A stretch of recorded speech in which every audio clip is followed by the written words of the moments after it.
Протестный митинг запланирован в Жанаозене. Недовольные нарушениями на выборах жанаозенцы намерены провести митинг.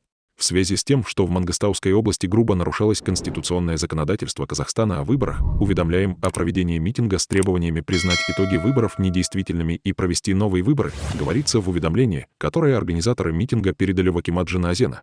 В документе отмечается, что в ходе выборной кампании кандидаты в депутаты столкнулись с препонами, начиная с процесса ознакомления своих избирателей со своими предвыборными программами, вплоть до подведения итогов выборов. В процессе ознакомления указанных избирателей с предвыборными программами кандидатам отказывали в допуске на добывающие предприятия, где работают вахтовым методом, не запускали в Дома культуры, а также создавали препятствия для работы наблюдателей и доверенных лиц, в результате чего не было возможности полноценно наблюдать за выборами и процессом подсчета голосов. На выборах распространялась ложная информация, прошли депутаты и партии, за которых народ Мангостау не голосовал. Кроме того, некоторые избирательные участки в грубое нарушение статьи 43 Конституционного закона до сих пор не выдали протокола с результатами выборов, сказано в документе. 27 марта мы сдали уведомление в акимат Жанаозена о намерении провести 1 апреля митинг.